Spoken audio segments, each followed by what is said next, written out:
नमस्कार मित्रों, आप सभी का बहुत बहुत वेलकम है वीएलई ग्रुप पे। आज का जो इंटरेस्टिंग वीडियो है वो ई स्टैम्प सर्विस के बारे में है। दोस्तों, जो सीएससी के आला अधिकारी की मीटिंग हुई है वो मैं आपके साथ में शेयर करूंगा इस वीडियो में।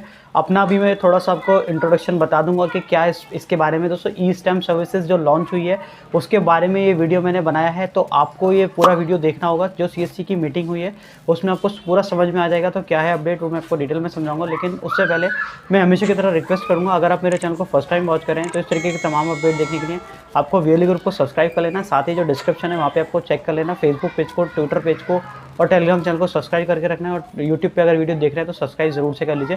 सो यहाँ पर मैं जो वीडियो है वो मेन स्क्रीन पे प्ले कर देता हूँ और जो उनका इंस्ट्रक्शन है वो भी आपको यहाँ पे शो होता रहेगा। आप ज़रूर से पूरी बात समझिए जो स्टैम्प सर्विसेज नोटरी सर्विस के बारे में है।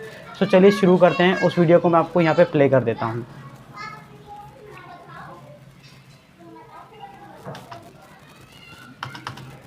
सभी वीएलई भाइयों को मेरा नमस्कार। मैं अजय चौबे। आज की मुलाकात श्रृंखला अंतर्गत आज हम लोग बात करेंगे ई एफिडेविट और रेंट एग्रीमेंट के बारे में, जो सीएससी के माध्यम से अभी रिसेंटली स्टार्ट हुआ है।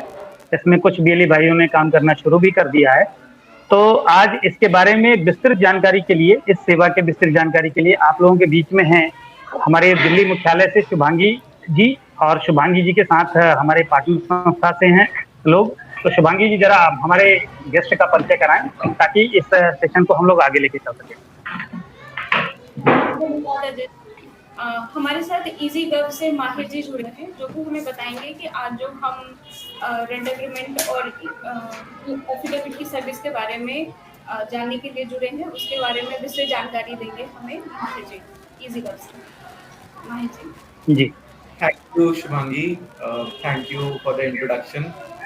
तो हम लोग 5-6 महीने हमारे पास हो गए हैं कि जब से हमने ये रेंट एग्रीमेंट और एफिडेविट सीएससी के माध्यम से आप लोगों तक पहुंचाने की कोशिश करी है, और बिकॉज हमें ये पॉजिटिव रिस्पांस आपकी तरफ से बहुत ही ज़्यादा आया है, इसलिए आज ये Facebook live session Ajay ji के साथ हम लोगों ने कंडक्ट करा है, ताकि आप सबको आज हम ये बता तो जो भी दोस्तों सीएससी के आला अधिकारी बता रहे हैं वो आपको पूरी बात ध्यान से सुननी है ताकि आपको काम में आ सके। सीएससी से क्या आपको लाभ होगा रेंट एग्रीमेंट और एफिडेविट बनवाने का, और अगर हम बाकी जगहों की बात करें तो उससे सीएससी में क्या अलग है एफिडेविट और रेंट एग्रीमेंट। तो आज की चर्चा इन सब चीज़ों पे होगी।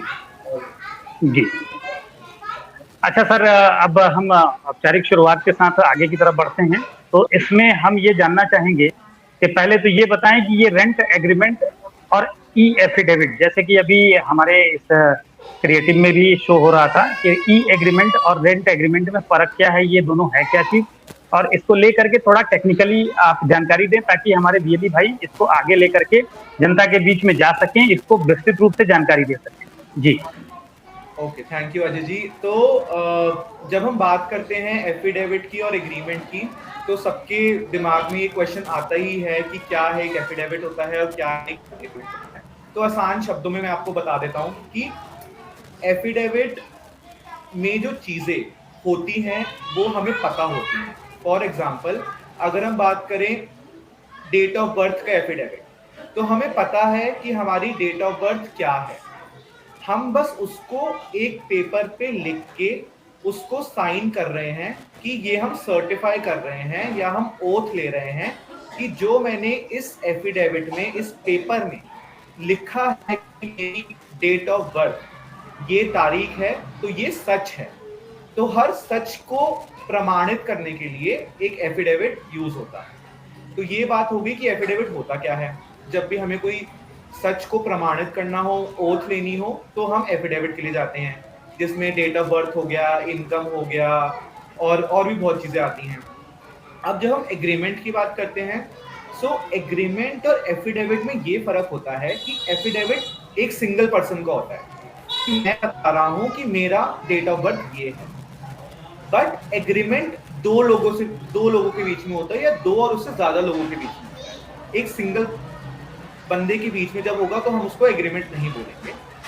तो एग्रीमेंट और एफिडेविट में ये फर्क हो गया। बट जब हम रेंट एग्रीमेंट की बात करते हैं तो रेंट एग्रीमेंट तो एक ऐसा वर्ड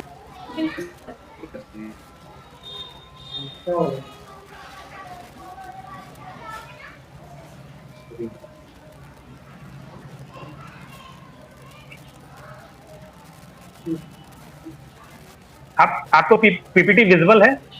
जी हाँ जी जी, जी दिख रहा है। जी। जी। तो अब इस पीपीटी से हम देखेंगे कि लाभार्थी सीएससी पे जब आप जाएंगे तो आपको क्या क्या स्टेप्स फॉलो करने पड़ेंगे ताकि आप आसानी से बिल्कुल पे आप रेंट एग्रीमेंट या एफिडेविट जैसी जो सर्विसेज हैं, जैसे अजय जी ने भी बताया कि ये इतनी कॉमन सर्विसेज हैं जो कि हर किसी को हर रोज जरूरत होती है, और इसके क्या हमारे लिए या बीएलई भाइयों के लिए क्या इंपॉर्टेंस होगी। एक तो कि ये इतनी कॉमन सर्विस है कि हर किसी को जरूरत पड़ती है, प्लस इससे हमारी आमदनी में भी बढ़ोतरी होगी, बिकॉज हमने 13 एफिडेविट, अभी आप आगे आने वाली स्लाइड्स पे जो देखेंगे कि हमने 13 एफिडेविट्स लॉन्च करे हैं जो कि मार्केट में बहुत ही ज्यादा स्कोप कवर करते हैं। इतने एफिडेविट्स एक सिंगल प्लेटफॉर्म कोई भी ऑफर नहीं करता जितना सिंगल प्लेटफॉर्म सीएससी उन 13 एफिडेविट को ऑफर करती है, और वो ऐसे एफिडेविट हैं जो रोजाना के काम में आते हैं, और फिर तो हमारा रेंट एग्रीमेंट हो ही गया।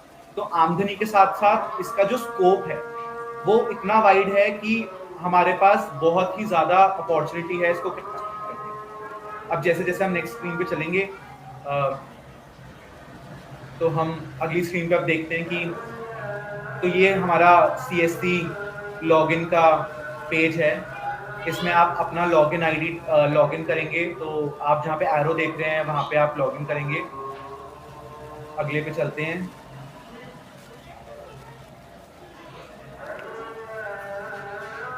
अब आपने लॉगिन कर लिया तो यहाँ पे आप एफिडेविट्स सर्च करेंगे एफिडेविट्स डाल के, और जैसे आपको ये एरो दिखा भी रहा है, आपने ऊपर सर्च बार पे एफिडेविट्स डाला तो नीचे एफिडेविट्स का हमारा एक ड्रॉप डाउन खुल गया। आगे चलते हैं। अब जैसे ही आप एफिडेविट पे क्लिक करेंगे आप लाभार्थी पे आ जाएंगे। ये हमारा लाभार्थी की लॉगिन स्क्रीन है। यहाँ पे आप लैंग्वेज सिलेक्ट करेंगे और उसके बाद हम आगे चलते हैं।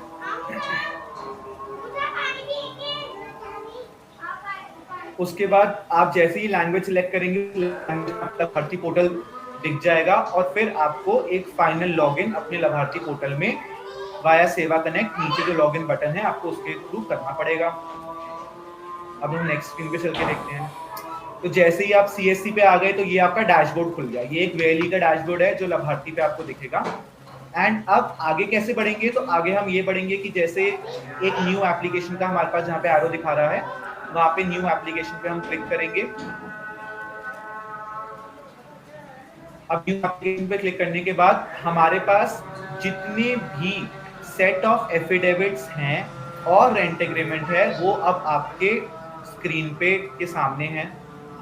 आप देख पा रहे हैं रेंट एग्रीमेंट हमारा सबसे पहले आ रहा है। उसके बाद हमारे पास 13 तरह के ऐसे एफिडेविट्स हैं, जनरल एफिडेविट्स जो रोजाना के काम पे यूज होते हैं, एंड वो आपको यहाँ पे स्क्रीन पे दिख रहे हैं, जिसमें चेंज ऑफ नेम, अगर आपको अपना नाम बदलना है, अगर आपको अपनी इनकम प्रमाणित करनी है, अगर आपको अपनी डेट ऑफ बर्थ प्रमाणित करनी है, या उसको घोषणा पत्र, जैसे अजय जी ने भी कहा घोषणा पत्र है ये हमारे लिए, अगर आपको एड्रेस प्रमाणित करना है कि ये मेरा एड्रेस है, तो इस तरह के कॉमन एफिडेविट्स की पूरी लिस्ट आपको इस स्क्रीन पे आगे दिख जाएगी।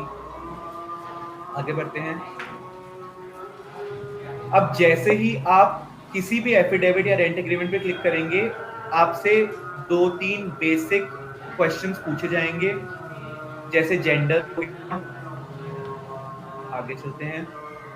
आपका एज हो गया कि आप कौन से एज ग्रुप का पार्ट हैं। आगे बढ़ते हैं। उसके बाद अब आपको जो एफिडेविट चाहिए, यहाँ पे आपके पास 2 ऑप्शंस हैं कि आप स्टैम्प पेपर के साथ एफिडेविट लेना चाहते हैं या आप स्टैम्प पेपर के बगैर एफिडेविट लेना चाहते हैं।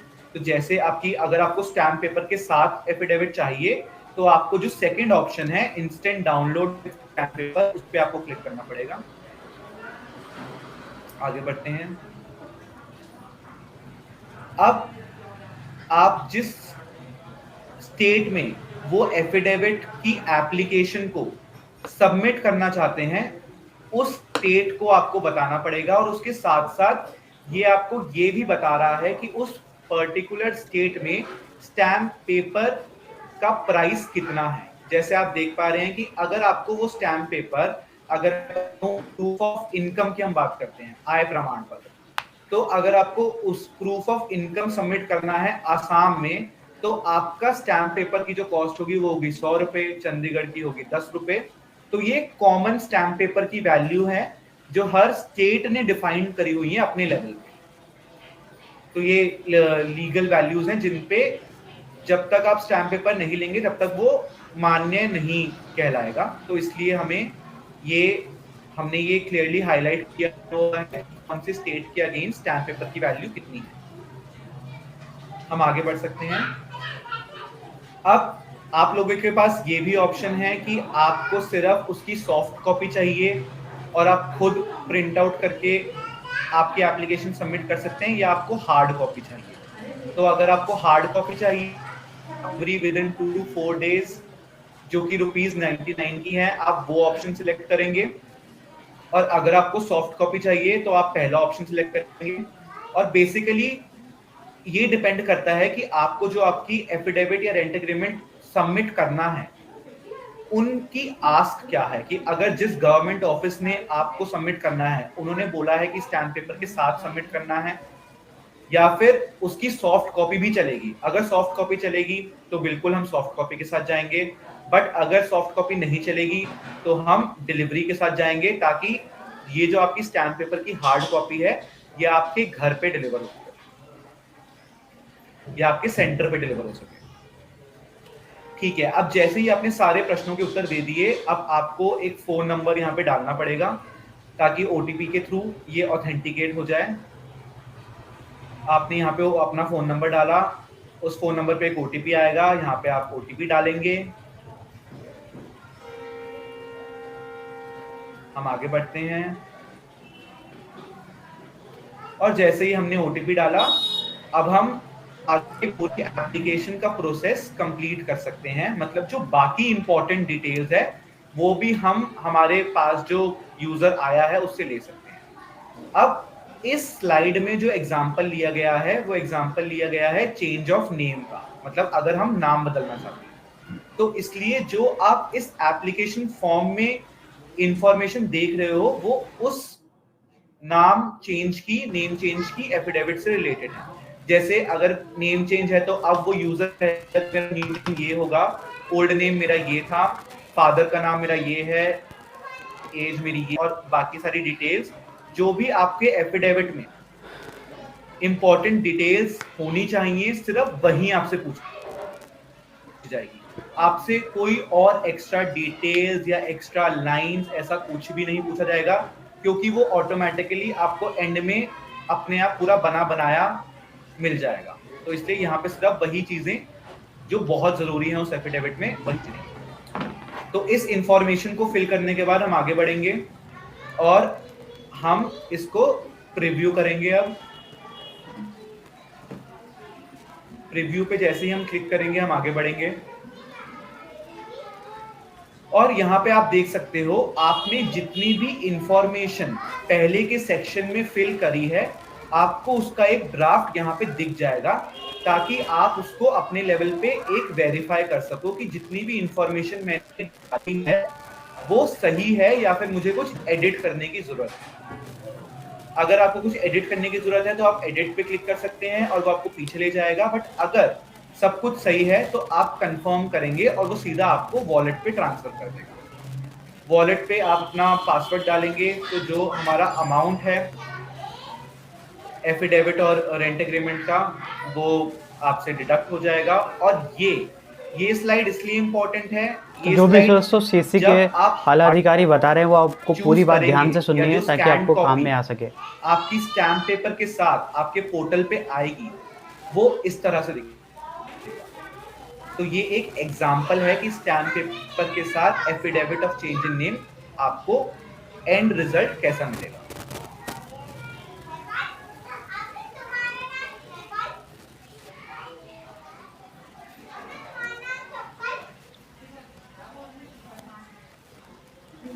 Thank you. ये सारी स्क्रिप्ट देखी, ये कुल मिला करके अगर बात करें तो मैक्सिमम 5 से 10 मिनट का पूरा कार्रवाई है एक स्टैंप पे, ये एक तरीके से एफिडेविट बनाने। जैसे कि आपने बताया कि 8-10 प्रकार की, कितने प्रकार की टोटल एफिडेविट्स हैं अपने पास, जो हमारे पास रेडीमेड है जो अवेलेबल 13 प्रकार की है। अब ये वो जनरल चीजें हैं, जैसे कि आपने बताया भी कि नाम करेक्शन का या फिर किसी भी प्रकार की विभागों में लगने वाले जो यूजुअली लगते हैं, और जिसके लिए हमको एक्सपर्ट की तलाश करनी होती है, या तो उनके फॉर्मेट को ढूंढना पड़ता है कि वो फॉर्मेट कहाँ से। ये बड़ा ही अच्छा है और इससे बीएलई बंधु लाभ ले सकते हैं। बीच में एक सवाल मेरा था कि जो स्टैंप पेपर का है, स्टैंप पेपर के बगैर अगर हम ले रहे हैं तो सीधे सीधे सादे कागज पे हमारा प्रिंट करने के लिए सॉफ्ट कॉपी हमारे पास आ जाएगी। स्टैंप पेपर के साथ लेना होगा, तो ये क्या सेम टाइम में स्टैंप पेपर का हमें सॉफ्ट कॉपी मिल जाएगी स्टैंप पेपर के साथ, और हार्ड कॉपी आप पीछे से भेजेंगे, या फिर स्टैंप पेपर के साथ वो जाएगा, किसी प्रकार की कोई सॉफ्ट कॉपी नहीं आएगी सेम टाइम में? नहीं, तो अजय जी, तो जब आप स्टैम्प पेपर के साथ चूज करते हैं, तो अगर आप हार्ड कॉपी भी लेते हैं तो भी सॉफ्ट कॉपी आपके पास आएगी ही आएगी, बट वो 24 घंटे का हमारा टाइम है कि वो 24 घंटे में उस यूजर के पास सॉफ्ट कॉपी आ जाएगी और 2 से 3 दिन में उसके पास हार्ड कॉपी डिलीवर हो जाएगी। अच्छा, ये स्टैंप पेपर जो होगा ये ई स्टैंप होगा, ये जो फिजिकल स्टैंप पहले आते थे उस तरीके के स्टैंप पेपर होंगे? तो अजय जी, जिन स्टेट्स में ई स्टैंप आ चुका है उन स्टेट्स में ई स्टैंप होगा। जिन स्टेट्स में अभी मैनुअल स्टैंप पेपर है, जैसे अभी आप देख रहे थे जो कुछ स्टेट्स हैं उनमें manual stamp paper, manual stamp paper. इसका मतलब कि बैकएंड पे आप लोग रियल टाइम में बहुत सारे स्टैंप पेपर आप लोग होल्ड करते हैं अपने पास, क्योंकि रियल टाइम में हमें एक स्टैंप पेपर इशू करना होता तो सेम कॉपी चल नहीं सकती, आपको एक स्पेशल स्टैंप पेपर रखना पड़ेगा, यूनिक स्टैंप पेपर हर एफिडेविट के लिए, अगर मैनुअल वाले स्टेट में जहां पे कि मैनुअल चल रहा है। बिल्कुल बिल्कुल बिल्कुल, जी सर, जी ठीक है। तो अब ऐसा करते हैं कि कुछ क्वेश्चंस लेना शुरू करते हैं, फिर उसके बाद क्वेश्चन से बातें निकल के बाहर आएंगी।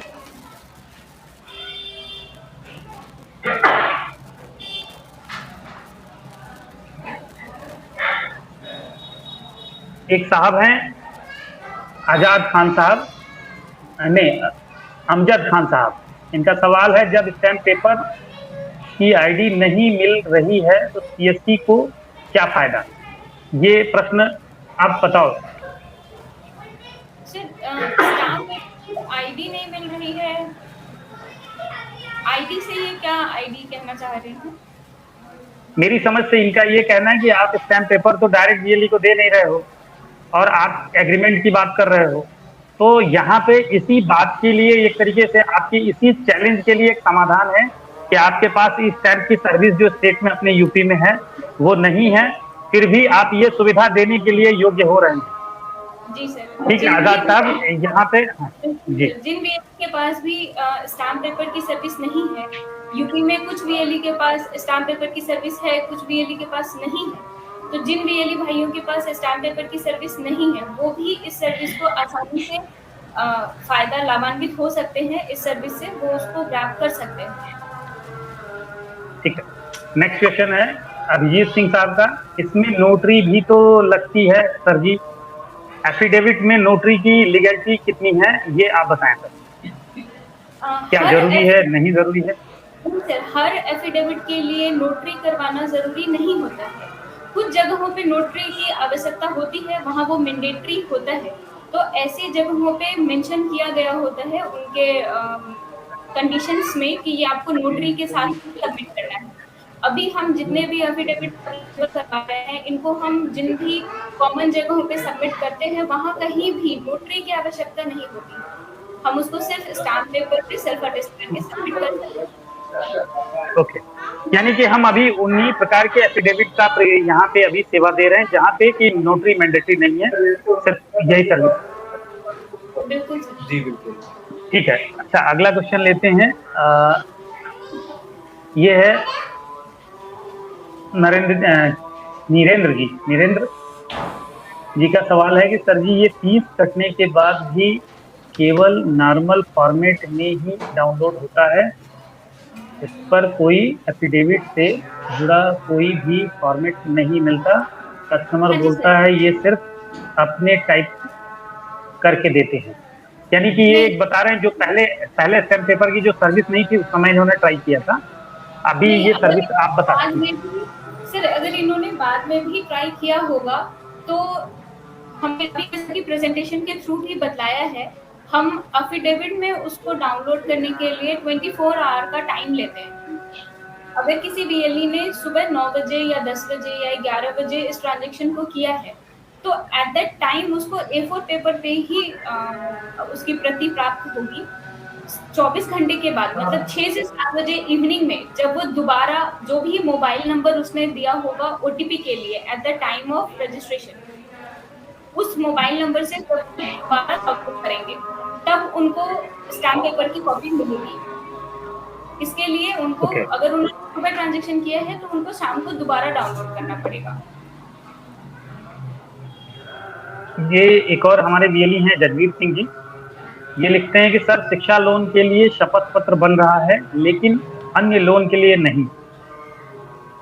इन्हीं का अगला है, अगला लाइन ये लिखते हैं, ब्लॉक पर एक ही है हमारे पास, इसमें कोई रजिस्ट्रेशन नंबर नहीं आता है क्या? थोड़ा सा ये इसको देखिए, इनके 3 स्टेप में अपने प्रश्नों को इन्होंने सवाल किया। तो जगवीर जी, तो अभी के लिए तो हमारे पास हमारा एजुकेशन लोन का एफिडेविट है, बट आपका सजेशन बिल्कुल वैलिड है। इसमें हम और प्रकार के भी लोन के एफिडेविट डाल सकते हैं जहां जहां पे वो वैलिड और एप्लीकेबल होंगे। और ये 13 तरह के जो एफिडेविट हैं ये अभी इस फेज में है, बट आगे आने वाले फेजेस में हम इस 13 का जो नंबर है वो मल्टीप्लाई करेंगे, तो रोज केसेस में हमारे पास वो नंबर बढ़ रहा है और आगे भी बढ़ेगा। तो जब हमारे पास और भी कैटेगरीज होंगी लोन के एफिडेविट्स की, तो आपको कम्युनिकेट कर दिया जाएगा कि हमने ये वाला डाल दिया है और आप एक बार चेक कर सकते हैं। आपका अगला क्वेश्चन अभिजीत सिंह का है क्वेश्चन कि लाभार्थी पर लॉगिन नहीं ले रहा है, क्या ये कहना चाह रहे हैं? इसका कोई चैलेंज है क्या शुभांगी जी? नहीं सर, इसका तो कोई चैलेंज नहीं है। ओटीपी ही एक चैलेंज है, बट ओटीपी अभी तो बिल्कुल ही क्लियर है, ओटीपी का कोई प्रॉब्लम नहीं आ रहा है। अभिजीत जी, आप देख लीजिए कि एक बार जो आपका सिम कार्ड है वो प्रॉपर्ली आपने रिचार्ज वगैरह करा हुआ है, क्योंकि अगर रिचार्ज नहीं हो उसमें तो ओटीपीज नहीं आते। तो आप एक बार रिचार्ज का देख लीजिए। एक प्रश्न है, हमारे भाई हैं, इनका सवाल है हितांशु त्रिपाठी जी का कि ये एफिडेविट का ओल्ड प्रारूप है, क्या नया डिजाइन का नहीं मिलेगा? ये फॉर्मेट की बात कर रहे हैं, जो फॉर्मेट है ये पुराने डिजाइन का है, पहले चला करता था, ऐसा इनका कहना है। सर, ये जो अभी फॉर्मेट है ये उस स्टेट का है जहां ई स्टैम्प अवेलेबल नहीं है, वहां मैनुअल स्टैम्प है। जो हमने ये लगाया है ये सैंपल है। यूपी में हमारे ई स्टैम्प अवेलेबल है, तो यूपी में आपको इलेक्ट्रॉनिक स्टैम्प ही मिलेगा। ओके, बाकी सितांशु जी आप व्यक्तिगत तौर पे हमें अपना सुझाव भेज दीजिएगा, मैं सेंट्रल टीम से इस पे डिस्कस कर लूंगा कि आप वास्तव में कहना क्या चाहते हैं। और सितांशु जी, ये जो फॉर्मेट है ना एफिडेविट का, ये लीगल फॉर्मेट है, तो फिर मतलब ये ऐसा फॉर्मेट है जो हर जगह वैलिड है। और स्टॉक को हम कौन से वाले पेपर पेज पर, स्टैम्प को हम कौन से वाले पेज पर, ये पेपर के बारे में जानकारी चाह रहे हैं कि पेपर पेज का वो क्या होगा, कौन से बॉन्ड पेपर का कहते हैं ना कि कितने 80 GSM और ये बॉन्ड पेपर के। हाँ जी, ये जो स्टैम्प जो भी हम आपको अफिडेविट या रेंट एग्रीमेंट जो भी हम आपको स्टैम्प पे देंगे, ये आप नॉर्मल A4 पेपर पे उसका प्रिंट आउट ले सकते हो, क्योंकि ये आपके पास जो हम आपको ओरिजिनल कॉपी डिलीवर करेंगे वो ओरिजिनल स्टैम्प पेपर पे होगी, जो स्टैम्प पेपर का डिफरेंट पेपर आता है उस पे। लेकिन जब आप उसकी प्रति निकालेंगे तो वो आप नॉर्मल A4 पेपर पे निकाल सकते हैं। इम्पोर्टेंट क्वेश्चन फिर से अभिजीत सिंह का है कि notary will be required for the agreement and affidavit. Sir, her rent agreement और हर एफिडेविट में नोटरी एप्लीकेबल नहीं है।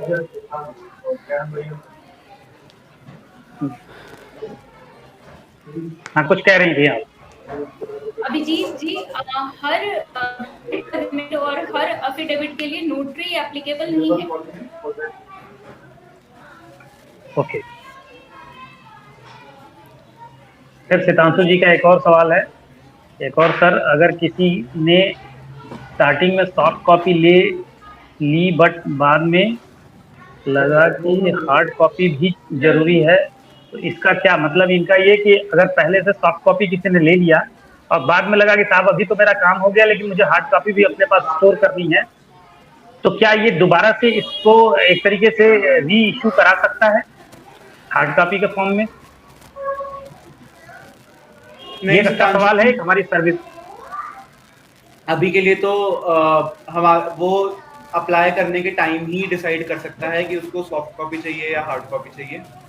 तो जब वो लेकिन जी, एक सुझाव अच्छा है कि हमारे पास क्योंकि डेटा बैंक में तो वो चीजें पड़ी हुई हैं, अब हमें उससे स्टैम्प पेपर पे ओके करके बैक टू बैक अगर निकाल दिया जाए तो ये अच्छा सवाल है। इसको जरूर आप नोट कर लें, इस पे आप डिस्कस करें।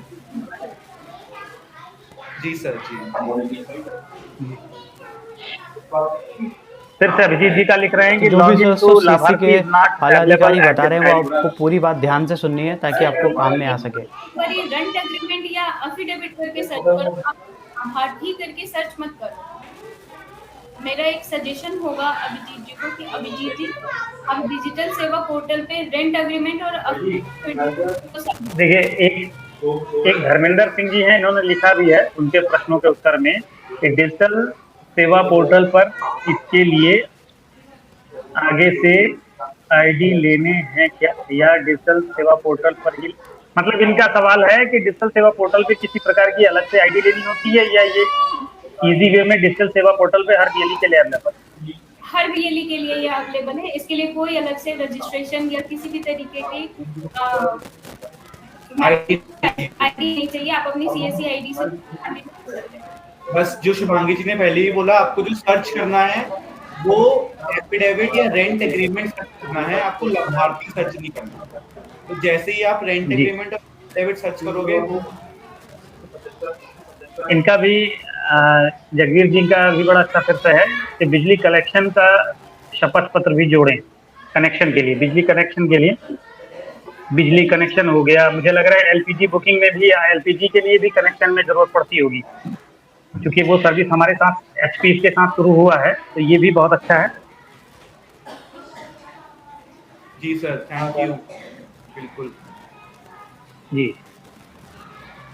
अच्छा, अभी हम लोग आप सभी के इस शानदार काम के लिए एक दिली भाई ने दिल से शुक्रिया किया है, रौनक जी, धन्यवाद।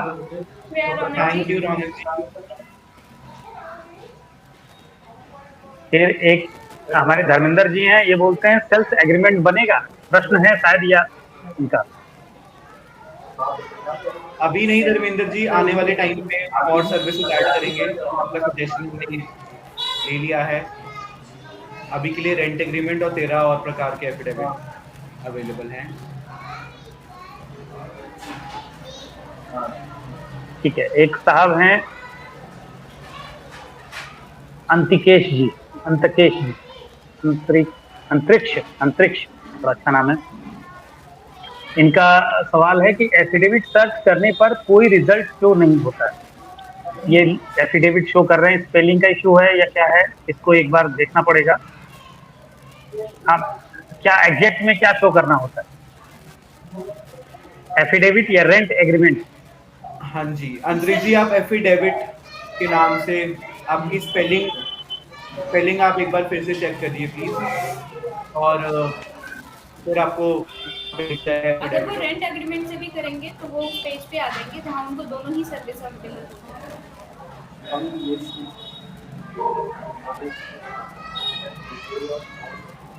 ये क्या कहना चाह रहे हैं सुशांशु जी? टैक्सेशन रिलेटेड लोगों को अगर रेंट एग्रीमेंट डिपॉजिट करना हो तो वो नोटरी स्टैंप लगता है यूपी में, इस पर प्रकाश डालें। इनका ये कहना है कि रेंट एग्रीमेंट नोटराइज जरूरी होता है, और रेंट एग्रीमेंट में यूपी में जनरली टैक्सेशन के रिबेट के लिए लोग इसको सबमिट करते हैं। अब बाकी देखिए, अभी जो हमारे समझ में आ रहा है कि जितनी चीजें हैं, क्योंकि अभी हम लोग डिजिटल वे में आते हैं। देखिए, नोटरी रजिस्ट्रार होता है, उसको एक पद होता है, उसके समक्ष जा करके ये कार्य करने होते हैं। तो इसके लिए मजबूरी है, नोटरी रजिस्ट्रार के पावर को अभी डिजिटल नहीं किया गया। तो आपको वहां जाना होगा नोटरी रजिस्ट्रार के पास, जहां भी नोटरी, अमूमन वो तहसील में बैठते हैं लोग, तो उनके पास जाकर के ही उस स्टैम्प पेपर, जो बाकी एक लेवल तक काम है, स्टैम्प पेपर खरीदना, एफिडेविट की फॉर्मेटिंग करना, प्रिंट आउट करना, ये हमारे बीएलई भाई के माध्यम से हो जा रहा है। इसके बाद आगे जो नोटराइज करने की जो बात है, तो इसके लिए जो निर्धारित हमारे नोटरी रजिस्ट्रार हैं, उनके समक्ष आपको, क्योंकि ये उसके लिए ये मानक ही होता है कि नोटरी रजिस्ट्रार के समक्ष आप प्रस्तुत होते हैं और उनके समक्ष ही वो सिग्नेचर करते हैं। अलग बात है कि कई मामलों में देखा जाता है कि कुछ सुविधा लोग दे देते हैं, जबकि उचित यही है कि वो नोटरी रजिस्ट्रार के समक्ष आप प्रस्तुत हों और उनके समक्ष ही सिग्नेचर और सारी चीजें होती हैं। वो आपके सामने ही उस डॉक्यूमेंट को वेरीफाई करते हैं। तो ये थोड़ा लीगल मैटर है, इसमें आप लोग थोड़ा सहयोग करिए। 10, 15, 20 एग्रीमेंट उठाइए, तहसील में भाग के जाइए, करवा के लाके दे दीजिए। अगर ये चीजें रहेंगी तो कई मामलों में नोटरी रजिस्ट्रार आपके पास आ जाएंगे कि भाई कितना है, रूट बना लेंगे, आपके पास आ जाएंगे, 20 नोटरी पड़ा है, आ जाइए, तो दौड़ के आ जाएंगे वो, क्योंकि एक उनका भी एक रोजगार है।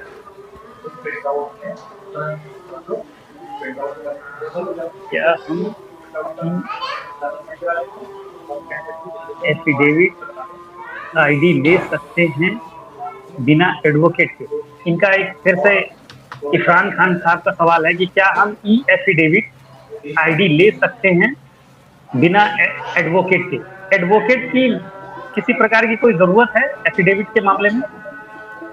हमारे पोर्टल से रेंट एग्रीमेंट और एफिडेविट बनाने के लिए उनका सिर्फ बीएलई होना आवश्यक है। इसके अलावा उनकी नहीं, इनका सवाल था, ये बड़ा वाजिब सवाल है। हम जब तहसील में जाते हैं और किसी प्रकार की एफिडेविट और नोटराइज करते हैं, तो उसमें देखते हैं कि वकील साहब भी उसमें सीन मारते हैं, 15-20 रुपया उनके हिस्से में भी 35 रुपए जाते हैं। वो सर्विस जा करके मेरी बड़ी लंबी चौड़ी हो जाती है। तो इसकी लीगलिटी का सवाल है कि क्या एफिडेविट करने में किसी एडवोकेट की जरूरत पड़ती है? नहीं। क्या आ गया था ताकि ये सारी जो हमारे पास ड्रॉबैक्स हैं, ये सारे केटर कर लिए जाएं। तो इस टाइम से यही फायदा है कि हमें किसी भी फिजिकल इंसान की जरूरत नहीं होगी, उसके प्रमाण की जरूरत नहीं होगी कि ये स्टैम्प पेपर उसने इशू करा है। ठीक है। अच्छा, अगर बात करें ओवरऑल जितना काम हम एफिडेविट के मामले में ई एफिडेविट और रेंट एग्रीमेंट कर रहे हैं, इसकी लीगलिटी को लेकर के कोई चैलेंज नहीं है। जिन राज्यों में चैलेंज है वहां यही है कि स्टैम्प पेपर का मैटर है कि स्टैम्प पेपर कहीं पे फिजिकल है, कहीं पे स्टैम्प पेपर है, मैनुअल पेपर है, कहीं पे स्टैम्प पेपर है। अदरवाइज हम सारा कुछ अगर इस सीएससी के प्लेटफॉर्म से कर रहे हैं तो पूरे कानून के दायरे में रह के कर रहे हैं। तो इस मामले में बीएलई भाई संतुष्ट रहें, और चूंकि ये सर्विस अगर सीएससी के साथ जुड़ी है तो एक नंबर कानूनी दायरे में रह के हम काम करें, इसके लिए आप लोग बिल्कुल निश्चिंत रहें। ये क्वेश्चंस बहुत सारे आ रहे हैं और मुझे लगता है मेरा सेशन भी आधे घंटे से ज्यादा का हो गया, फिर भी मैं कुछ सेलेक्टिव क्वेश्चन और लेकर के इसको बाइंड अप करेंगे।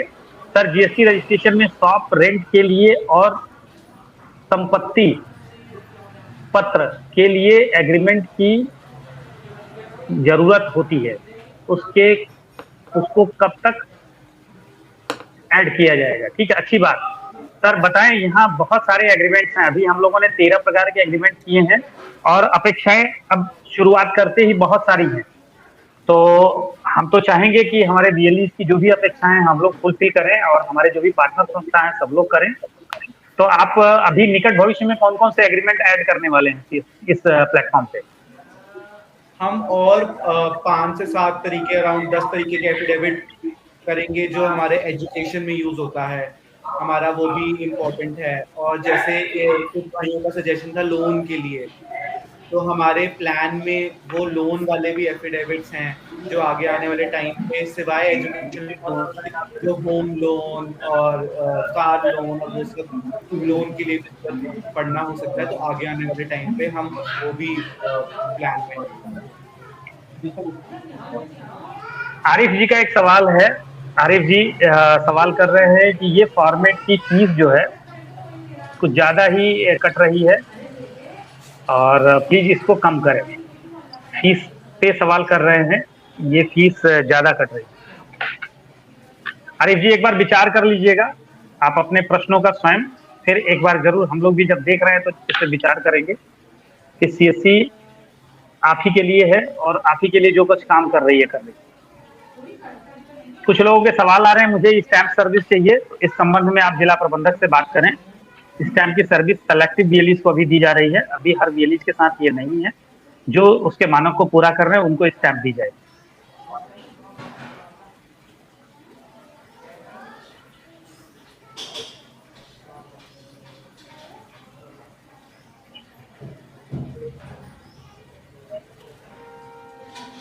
टाइम की सर्विस चाहिए, टाइप सर्विस फॉर्मेट,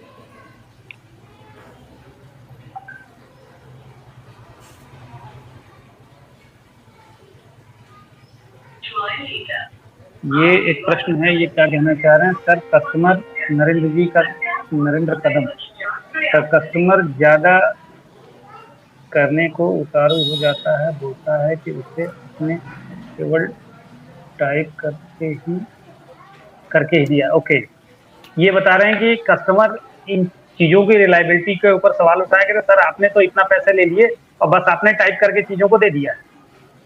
ठीक है, तो नरेंद्र जी एफिडेविट का लीगल फॉर्मेट ही वही होता है कि आपने अपनी तरफ से जो आप प्रमाण